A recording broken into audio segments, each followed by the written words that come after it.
Good afternoon, everyone, and welcome.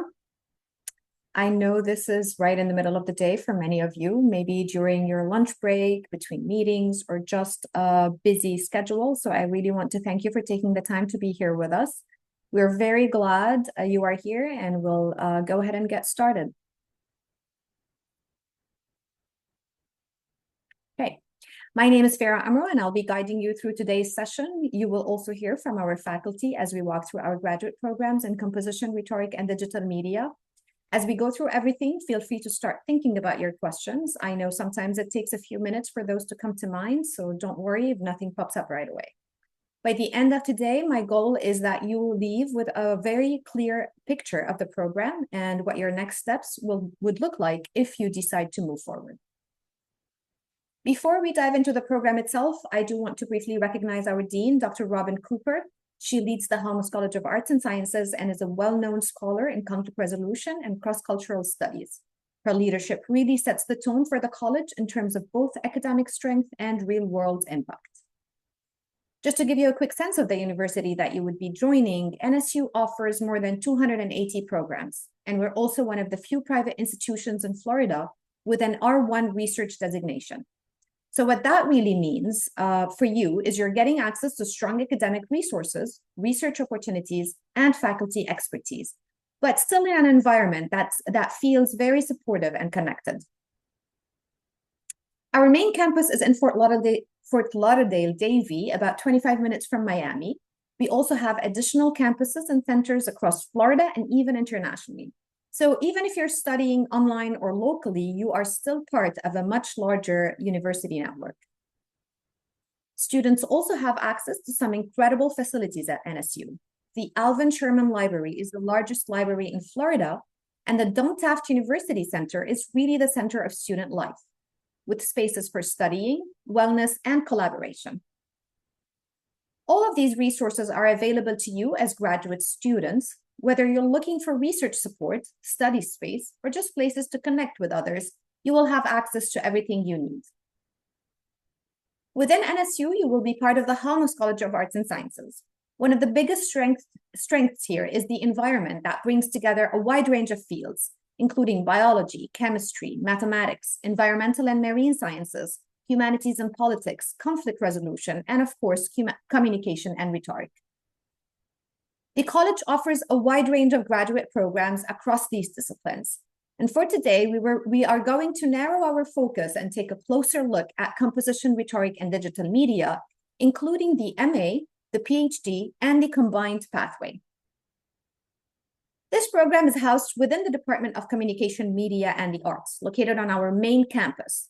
The department offers both undergraduate and graduate programs, and it is where students develop their work in writing, rhetoric, and digital media within a collaborative and creative academic environment. The department is led by Dr. Shanti Pruz. Her work in writing studies and multilingual education is widely recognized, and she has received national awards for her scholarship. She plays a key role in maintaining both the academic strength of the program and the strong student support focus. And now, I am very excited to introduce Dr. Juliette Kitchens, who plays a key role in leading our graduate programs. As Director of Graduate Studies for Composition, Rhetoric, and Digital Media, she helps shape the program and ensures it remains both academically strong and professionally relevant. She teaches across writing, media, and technology, is actively involved in mentoring students, and is also a recipient of multiple research awards for her scholarship in media studies and rhetoric. I will go ahead and pass it over to you, Dr. Kitchens. Thanks, Farah. And thank you for joining us today. So I'm going to talk a little bit about our CRDM programs. One of the defining features of our programs is the interdisciplinarity of them. What that really means is that you're not just studying writing or rhetoric or digital media in isolation of each other, but you're really exploring how these things work together, how the ideas that we interact with every day are communicated, how those messages are shaped, and how different platforms influence the meaning and the messaging. Students in CRDM are encouraged to think both creatively and critically, as well as explore a range of learning experiences that help them develop their own voice and perspective within our fields. So you can see here that in terms of course delivery, we offer quite a bit of flexibility. Our courses are available on campus and online in both synchronous and asynchronous formats. It kind of just depends on what course you're taking. Most of our courses do start in the evening around 6 p.m., which does work nicely for students who are balancing work and other responsibilities with graduate life. Another strength of our program is the balance between theory and practice. We believe that application is key in our programs, and so we really focus on building a strong understanding of the theories behind communication, rhetoric, and media, as well as offering opportunities to apply that knowledge and produce real work. That might include digital products, digital projects or products, writing, portfolios, media-based work, anything that you're going to be using professionally or academically in the future. Here's the MA curriculum. Students are going to complete a minimum of 30 credits, and you can do that at sort of in a few different ways. There's the coursework, and then there are a few completion project options. You can take a comprehensive exam, you can complete a thesis, and with the professional portfolio, we sort of develop that through internships. So depending on your interests and your career goals, odds are there's a flexible pathway that's right for you. Most of our students, oh, I guess I'll talk about when they finish in the next slide. So our students do maintain a 3.0 GPA throughout the program, and I will say that most of our students do really appreciate the ability to sort of pick and choose the electives that are going to meet their professional goals as they move through our program. So completion options and timelines. Um, There are a few ways to get through the program. There's a residential or online traditional option, which can take about 2 years. This is typically 6 credits per semester, and it's spread out obviously across about 5 semesters. Um, the accelerated option can be completed in as few as 12 months. And then the accelerated online option usually takes about 14 months. And all of these are going to be completed with a maximum enrollment time of 5 years.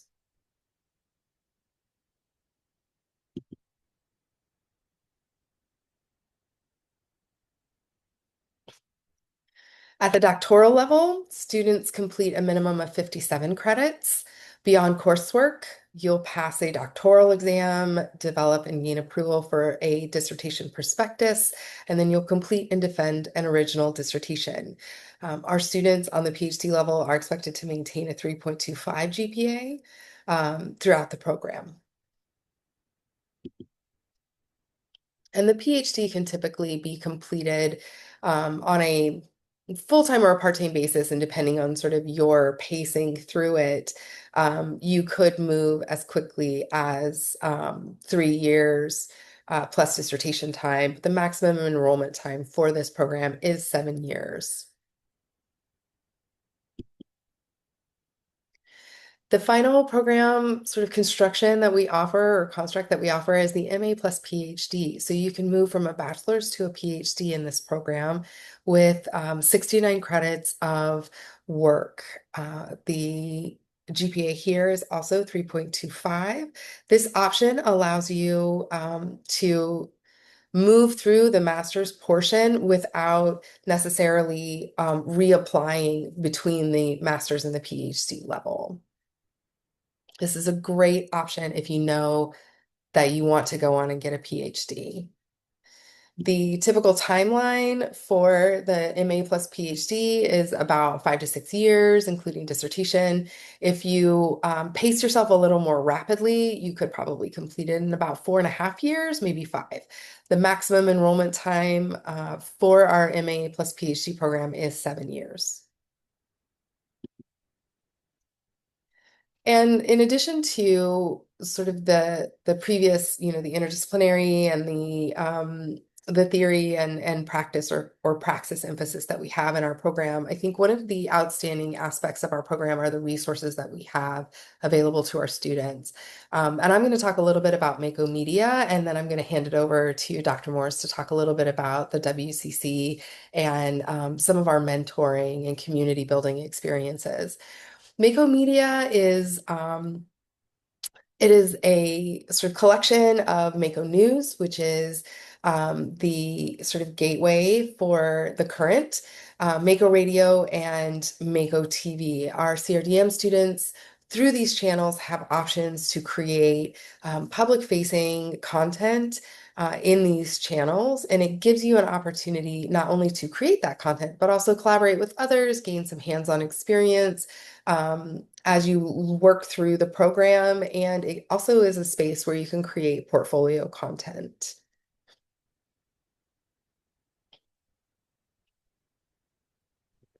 Hi, everybody. My name is Dr. Morris. I'm one of the faculty members in the CRDM program, and I'm also a faculty coordinator at the Writing and Communication Center.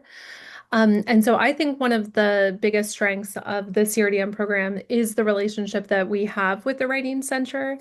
So on the student level, you're able to access the resources, Writing Center resources, so work one-on-one with a grad or professional consultant to help support you with your writing and communication. But then we also have a lot of really good opportunities for work and leadership. So we have students who complete assistantships as part of their program and work for the Writing Center. And so the students who are graduate assistant coordinators are in leadership roles in the Writing Center. So they help maintain, we have a very large staff of about 60 consultants. So they help oversee the staff and run the day-to-day operations of the Writing Center. We also have students who work as consultants. So we'll work one-on-one with other students in their writing.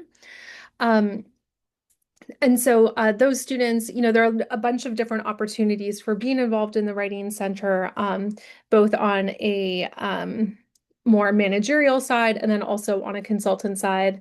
And then you also have the opportunity to use the services while you're at NSU as part of your degree. And I'm going to talk a little bit about Kaylin. Kaylin is our assistant director. And so she, as a grad student, worked for the Writing Center. She started as a graduate assistant coordinator in one of those manager roles. And then after graduating, she transitioned to be our center's assistant director. And we've had a number of actually great grad assistant coordinators who've gone on to do amazing things. So at the MA level, we have another one who's doing her PhD at Syracuse University. And because of her time in the Writing Center, she's now involved in many different grant-sponsored projects, collaborating with other disciplines. So the leadership and the work skills that the students get as grad assistant coordinators translates really well across other areas.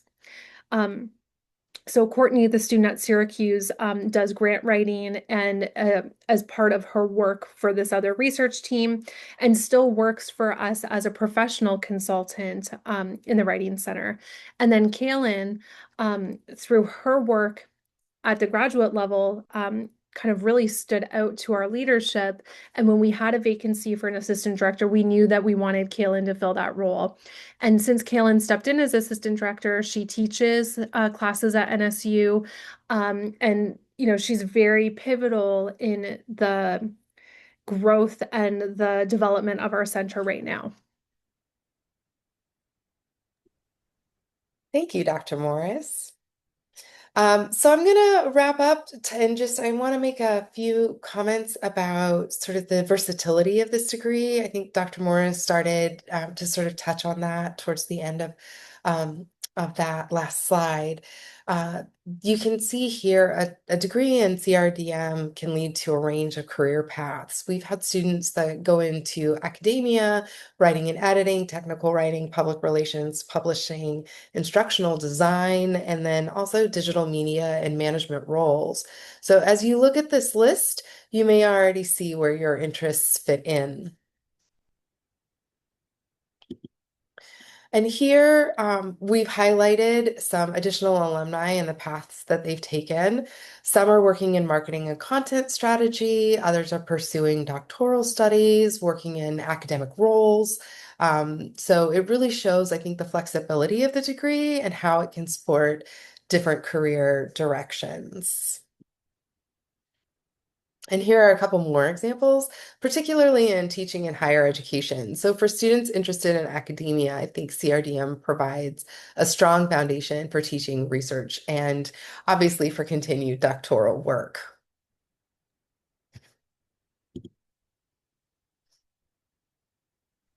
Okay.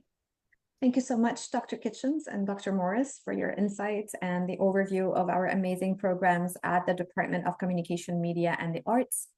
Now, I would like to introduce our graduate admissions team here at the Halmos College of Arts and Sciences. We are the team that supports you throughout the entire admissions process, from your first inquiry all the way to enrollment. Our team is led by Brett McAllister, who also oversees admissions for marine and environmental sciences. We also have Megan Troy, who manages biological sciences, as well as chemistry and physics, and Andrew Gutner, our administrative coordinator, who supports both applicants and students behind the scenes. Now, for those of you who are interested in the master's in composition, rhetoric, and digital media, or in the doctoral track or the MA plus PhD tracks, I will be your primary point of contact moving forward. You can reach me by phone, by email, or you can schedule virtual or in-person meetings with me. My role is to make this process as clear and smooth as possible for you, so you do not have, I don't want you to ever hesitate to reach out. And with that, I will go ahead and walk you through the admissions process, the key timelines, and the next steps. Let's take a moment to go over application deadlines.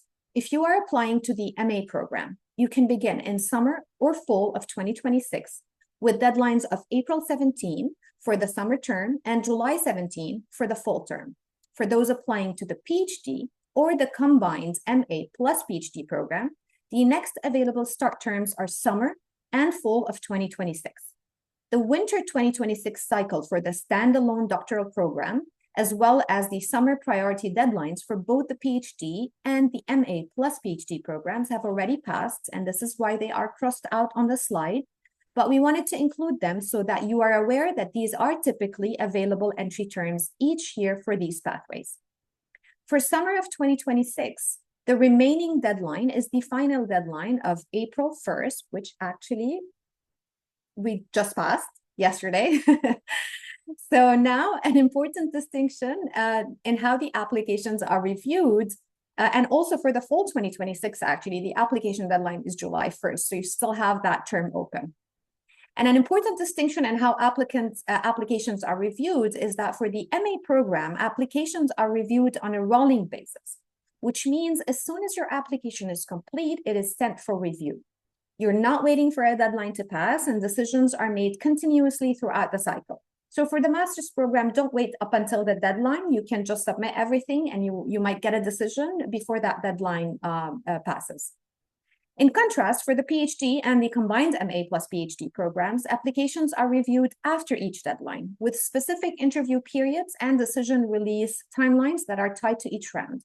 And usually, if you contact me, I can send you a schedule of how these applications are reviewed so you can have a more realistic expectation of what the dates are.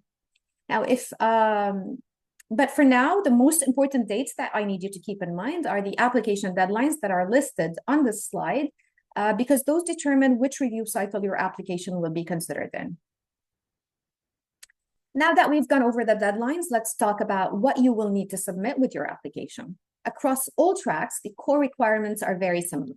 You will complete the online application, submit the $50 application fee, provide us with official transcripts from all colleges or universities that you've attended, upload a current resume or a CV, and submit 2 writing samples. Now, if English is not your first language, you will also need to provide proof of English proficiency. All applicants will also complete an admissions interview as part of the process. In terms of the GPA requirements, there is a slight difference depending on the program you're applying for. For the master's program, the minimum GPA is 2.85. And for the combined master's plus doctoral and the standalone doctoral programs, the minimum GPA is 3.25. Now, I want you to keep in mind if your GPA is slightly lower, but you have a very strong portfolio, we still do encourage you to apply. And if you're hesitant, you are always welcome to connect with one of our faculty members at the department, get advice from them. Do you think it makes sense? Am I a strong applicant? Should I go ahead and apply? And they are always welcome, to schedule those meetings with you. Now, I would also like to highlight a few important details to keep in mind as you prepare your materials. All the documents should be submitted through your online application portal. So do not email anything to me, which is also where you will track your application portal is where you will track your application status. Your file will move forward for review once all the required materials have been received and processed. For transcripts, they must be official and sent directly from your institution or through an approved third-party service such as Parchment or National Student Clearinghouse. If you've completed any coursework outside of the United States, a credential evaluation will be required so we can assess your academic background according to US standards. For your resume or your CV, we recommend including 3 references, with at least 1 being an academic reference, along with full contact information for yourself and for your references. Now, I do want to spend a moment on the writing samples because this part of the application is very important for our faculty review committee. You will submit 2 writing samples. We encourage you to choose pieces from different categories so the faculty can see the range of your work. These can include academic papers, journalistic writing, public relations materials, digital media projects, teaching materials, or technical writing. Each sample should be about 2 to 5 pages. If your original work is longer, you can submit a shorter section of it, and we actually encourage that because it makes it easier on our faculty review committee to go through your samples. But it should still read, your shorter sample should still read as a complete piece with a clear introduction, main body, and conclusion. If English is not your first language, as we said, you will need to submit an exam such as TOEFL, IELTS, Duolingo, or PTE, unless you qualify for an exemption. For example, if you've earned a degree from an institution where English was the primary language of instruction. And as always, if you are unsure about any part of the process or need help getting started, please do not hesitate to reach out to me, and I'm happy to guide you through it. Now that you know what's required for your application, let's take a look at what happens after you submit it and how the process works on our end. Once your application is submitted and the application fee is paid, the admission documents tab, which is highlighted for you here on the screen, will appear in your portal. This is where you will upload your resume, your writing samples, and the proof of English proficiency, if applicable. Just keep in mind that you will not see this section. This tab will not appear until you have completed both steps, which are submitting your application and paying the $50 application fee. And also, the email address that you use for your application is very important because any updates regarding your application are going to be sent to this email account, so make sure that you choose one that you check regularly. After you upload your documents, it may take about 24 to 48 hours for them to be processed. So if you do not see them reflected right away, that's completely normal. I do recommend emailing me once everything is uploaded so I can confirm your file is complete on my end. Once everything has been received and your file is complete, I will forward it to our faculty review committee. Now remember, for the MA program, applications are reviewed on a rolling basis, and the review process typically takes about 7 to 14 business days. For the doctoral applicants, reviews begin after the application deadline and follow a set review cycle. If your application moves forward, the next step will be a virtual admissions interview. And at any point in the process, you're welcome to check in. I can always review your application status and help you move forward with the next steps. On this slide, I would like to introduce Mrs. Carrie Corso, who serves as the Administrative Coordinator for the Department of Communication, Media, and the Arts. After admission, you will be working very closely with Mrs. Corson as she helps guide you through the next steps, including developing your plan of study, planning your courses, and registering for your classes. You will be formally connected with her after admission, so no need to worry about noting this down for now. You will have her information and support when you need it. Another important part of your decision-making process is tuition and funding. For the MA program, tuition is approximately $26,000 based on the required credits. The combined MA plus PhD program is approximately $74,000, and the standalone PhD is around $63,000. These estimates are based on our current per credit rates. For funding options, you as students can apply for financial aid, of course, through FAFSA, which may include federal loans and work-study opportunities. Our financial aid office is available to guide you through this process. We also offer monthly payment plans, which are available to both domestic and international students. If you are interested in setting one up, you will need to contact the Bursar's office at least 2 weeks before your classes begin. There are also a few tuition discount opportunities available. There's a 20% discount through the Military Affairs Academic Program, which extends to spouses and direct dependents, and a 30% discount for employees of the Broward County Sheriff's Office. If you would like more information on any of these options, whether it's financial aid, the payment plans, or the discounts, please reach out to me and I will connect you with the appropriate offices. In addition to the funding options that we just discussed, I also want to briefly touch on scholarship opportunities available through the Halmos College and what you can expect. There are several types of scholarships which may be offered at the university level, through the college, or within the department. One important thing to keep in mind is that most of these require you to be enrolled already at NSU as a full-time student and to have an established NSU GPA. So in most cases, you would apply after completing your first semester rather than before starting the program. These awards are typically partial, meaning they can help reduce your overall cost, but they do not cover full tuition. You may also come across opportunities such as research or graduate assistantship, which involve working with faculty or within the department. And these depend on availability and funding, so they can vary from term to term. For the most up-to-date information on scholarships, I recommend reaching out to the Halmos College Scholarship Team. Their email is on the screen for you. And for any department-specific opportunities, Dr. Kitchens would be your point of contact. And of course, if you need help connecting with either, feel free to reach out to me and I will send their contact information again. In addition to the scholarships, there are also several CRDM-specific funding opportunities available. These include GA opportunities, graduate assistantships, tuition scholarships, and potential funding to support conference travel and professional development. You may also find paid positions at the Writing and Communication Center, as Dr. Morris just mentioned, which offer valuable hands-on experience. These opportunities, like the scholarships that I just mentioned, can vary term by term, and availability varies as well, and it's not guaranteed. So for the most up-to-date information, again, Dr. Kitchens is your best contact.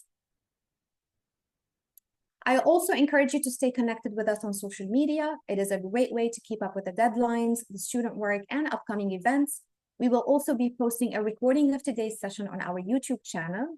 You just have to look up the Halmos College of Arts and Sciences and you will find us.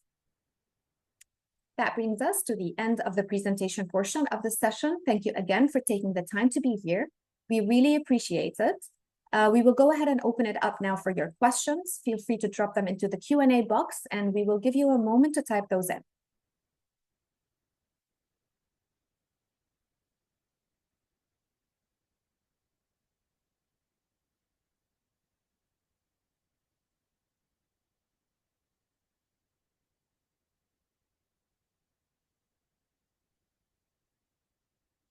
Okay, I'm gonna start us with the first question.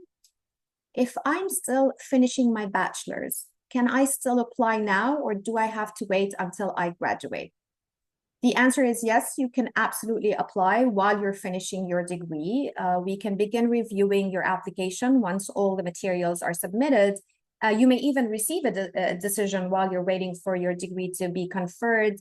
But for the full enrollment, we do need your final official transcript so you can fully enroll. And we have another question, which is, can you talk more about the SoFlo South Florida Writing Project Summer Institute and whether students can participate? I'd be happy to talk more about SoFlo. So the NSU is home to a chapter of the National Writing Project, and we host the SoFlo Summer Institute annually. Our CRDM students have been involved as interns in the past and are looking to find new ways to interact and engage with our institute. This summer, our CRDM students will have an invitation to the speaker events. There will be three, I believe, across the entire institute. And they will also be welcomed to a few of the events that the Institute is hosting. For more on that, I would encourage you to reach out to me directly, and I'll connect you to Dr. Panton, who's running the Summer Institute, and she can give you more details.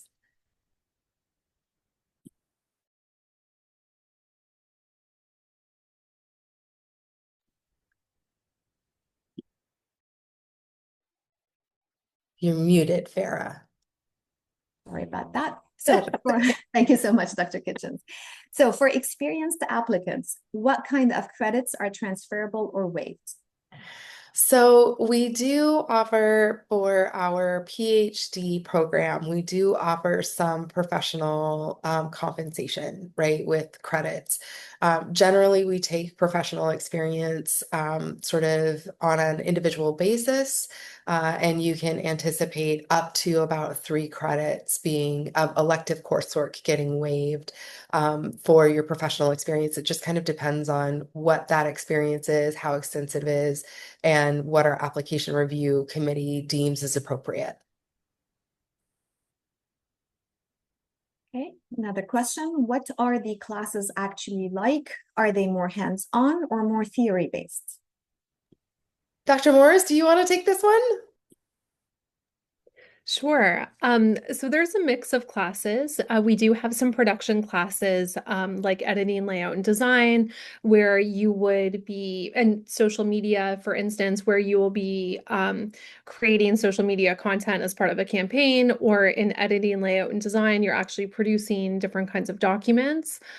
And then we have classes that are more theory-based and focus on kind of the scholarship in the field of writing studies and rhetoric. So there's really a mix of classes, and each semester we have classes that are both kinds of classes. So you could take, there are at least 4 options per semester of classes you could take. And then I can answer the question that's there as well. So classes start at 6 p.m. and they go from 6 until 9:50 p.m. So they're once a week, but they're 4-hour classes. The 8-week classes, the 16-week classes, yeah. the 16-week classes are in fact 3 hours. So it depends on if you're in a 5,000 level class or a 6,000 level class. To professors. Another question, how do students typically choose between doing a thesis, an internship, or an exam at the end of the program? I think for most of our students, it really is professionally driven, sort of looking at what your next step is after you complete the program. So for our students who are looking for industry positions, they tend to go toward either the portfolio or the exam, depending on kind of what they want to do. The exam allows you to take 6 credits of elective courses, whereas the portfolio allows you to do 6 credits of internship. So I think it's sort of dependent on the student as a learner as well as their professional goals. And then I feel like the thesis options really working more for the students who are looking toward a doctoral program at some point, even if it's not an immediate turnaround into a PhD program. Those are the students with their eye toward like, what would doctoral work really be like? We have another question. When I reviewed the MA and PhD curriculums, it looks like there are overlaps in classes. Did I understand that correctly? That's correct. So we see our 5,000 level classes as graduate classes. That means that our MA students and our PhD students are all sitting in the same classes together. And then when you get to the 6,000 level and above, you're really working more towards the PhD. And all of those classes, again, they're going to run for 16 weeks. And those will be the PhD students, the doctoral students, mostly exclusively. Um, do I need a specific undergraduate major to apply, or can I come from a different background? I will start by answering this by from my experience, reviewing applications. You do not need a specific undergraduate major to apply. We welcome applicants from a variety of academic and professional backgrounds. And what matters the most is that your application, especially that your writing samples and your resume, they demonstrate your ability to succeed in a very writing intensive graduate level program. But I will also turn it over to Dr. Kitchens so that she can share whether in her experience certain backgrounds would align more closely with the program than others. I think you've said it pretty well, Farah. Dr. Morris, is there anything you'd like to add to that? I think especially coming in at the master's level, we've had students from a range of different backgrounds who are incredibly successful. So we have people who've been working as teachers for, out of school for several years, coming back and doing the master's, and they've been great. We've had students from, with backgrounds in law, political science, English, communication, education, and they've all done well in the CRDM program. So I think at the master's level, especially, like Farah said, as long as you enjoy writing and talking about writing and communication, like I think that's what would make you successful as a student at the master's level. Will I need to take the 5,000 level classes if I already have an MA in communication? So the 5,000 level classes are core and elective classes, and some of those will be required at all levels. So whether you're coming in for a master's or whether you're coming in for a PhD, some of those courses are going to be required. Whether you're coming in with, like we were talking about, professional experience, we can take that into consideration. And so you may have fewer of those 5,000 level classes required than someone who's coming in without any of that experience or educational background. But some of those are still going to be required, yes. Is it too late to get a grad plus loan? As I've been told, they are going away due to the big beautiful bill. So I will answer to that. There have been a lot of changes with financial aid and with the big beautiful bill. And because of that, what we are recommending is our graduate students speak directly with our financial aid office. They would be the best to advise on what's available and what's not. So you can please after the session reach out to me and I can send you their email address so you can get your question answered.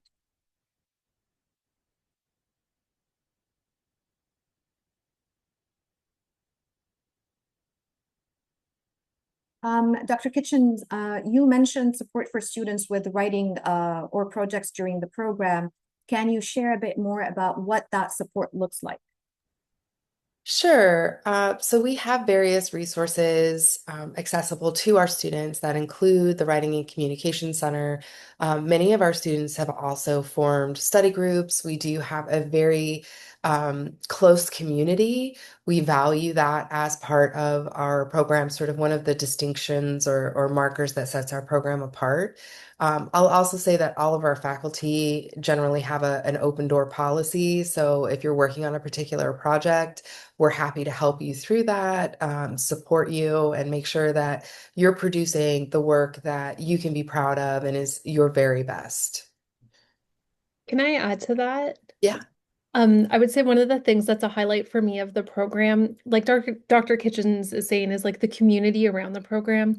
So faculty in the program like truly care about you. We want you to achieve the goals that you have. And so we're here to help you with that.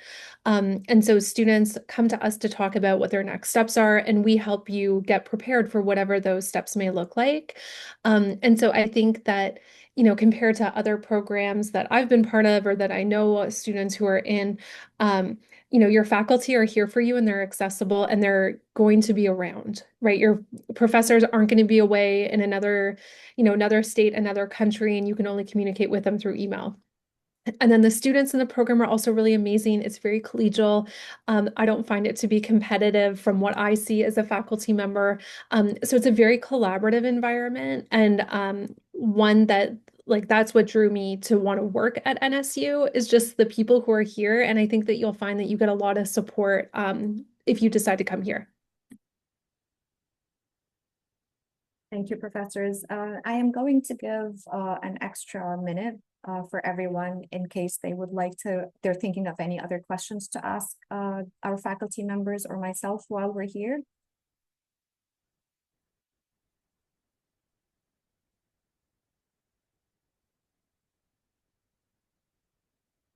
And while we're waiting, I can personally say that from my experience connecting our applicants to our faculty professors, they have always been very responsive. I reach out to Dr. Kitchens and I tell her I have an applicant and they have questions, and she's always available to, make not just virtual meetings or calls with them, but even meet with them in person. And I can tell you it makes a huge difference in helping you decide if this program is, the right fit for you. So if you have still a little bit of hesitation, is this really for me? Should I go ahead and apply or not? Don't just approach us, talk to us. We will help you make that decision. This is why we're here. And, if we think that this is not the program for you, we might guide you to the right program that might be the program for you, whether it's at NSU or not. So we make ourselves available. We're proud of that. And our goal is to assist you in your decision. And it looks like we don't have any more questions. So thank you all again for taking the time to join us. We truly appreciate it. We hope that the session gave you a clear understanding of the program and what your next steps could look like. If any questions come up after today, please do not hesitate to reach out to me directly. And I hope to be in touch with many of you soon. Have a great rest of your day. Thank you so much, professors, as well. Bye-bye.